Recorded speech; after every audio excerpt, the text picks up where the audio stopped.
Hi guys, welcome back to my channel. My name is Nuna, and in this video I will be talking all about retinol. I'm going to cover the benefits of retinol, the different types and forms of retinol and how it's absorbed in the skin. I will mention the recommended usage and skin type for each of the forms of retinol and give a quick tip on how to prevent skin irritation when using retinols.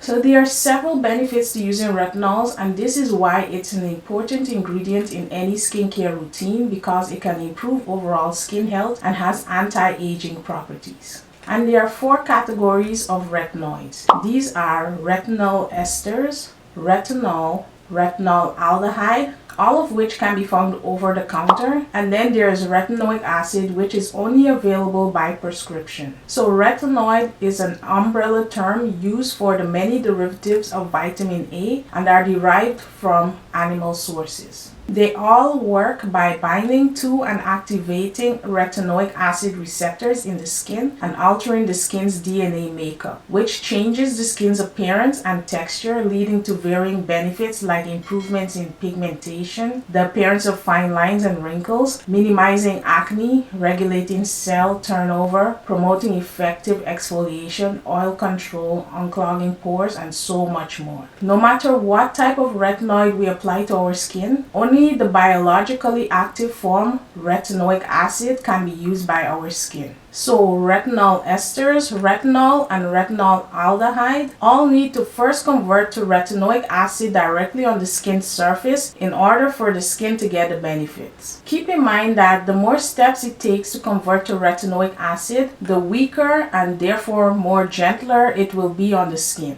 So the retinoid's potency also correlates to the level of irritation a user may experience. Of course, the product's formulation and retinoid concentration are also factors that affect the level of irritation experienced. So retinol esters are the least potent and most stable retinol. And then retinol is the in-between, followed by retinol aldehyde or retinol, which is potent but most difficult to stabilize. And finally, there's retinoic acid, which is the final form and most potent. Keep in mind that all forms of retinoids, both over the counter and prescription, range in price. So a higher price does not mean better or higher quality or more effective retinol. Retinol esters, the least potent form of retinoids, takes 3 steps to convert into retinoic acid on the skin. First, it has to convert to retinol and then retinol aldehyde before becoming active. Some examples of retinol esters include retinol palmitate, retinol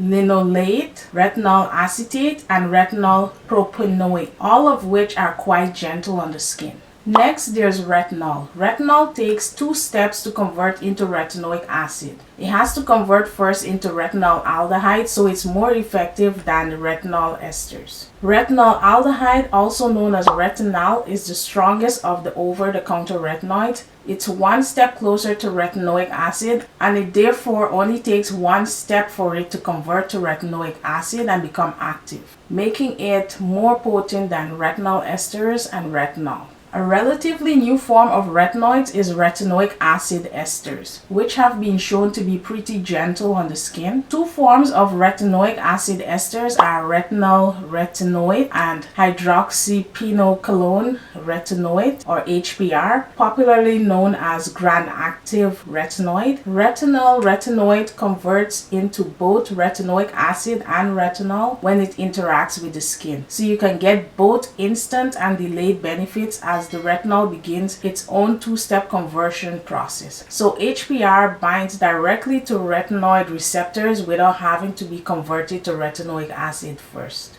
Adapalene is a synthetic retinoid derived from naphthoic acid that does not need to be converted to retinoic acid before it becomes active. It's available both over the counter and in prescription form. Over the counter adapalene, which is 0.1% concentration, is considered the first treatment to contain prescription strength acne fighting retinoid, and out of all the prescription strength retinoids available, it's considered to be the weakest and therefore gentlest. Retinoic acid is the most potent form of all retinoids because it's the endpoint molecule that's biologically active on the skin and is therefore the strongest. Tretinoin and isotretinoin are the two prescription forms of pure retinoic acid. Isotretinoin, commonly known as Accutane, is the oral form of retinoic acid and the most potent of all retinoids. A newer prescription retinoid used for acne treatment is tafirotene. It is the only topical retinoid that selectively targets the gamma retinoic acid receptor, which is the most common retinoic acid receptor found in the skin. The strongest of topical retinoids is tazotine, also known as Tazorac,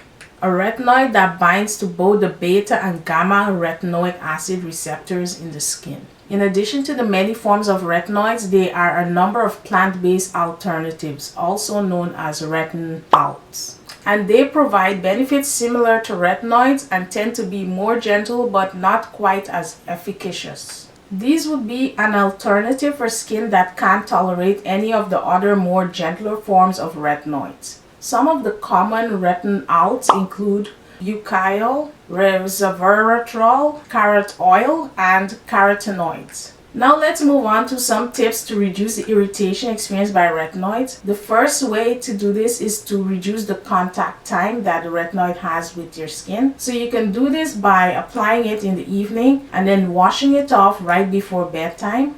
Another way is to mix your retinoid with a moisturizer, or you can sandwich it between your moisturizer. So you apply a layer of moisturizer, then the retinoid, and then moisturizer again. And then you can also start off by using it only 1 to 2 nights weekly and then slowly increasing it. If you like this video, please check out my video about cleansers and face washes. Hopefully you found this video useful. If you like this video, please hit the like button, comment down below what you'd like to see next, and please subscribe so you don't miss my next video. Thank you for watching.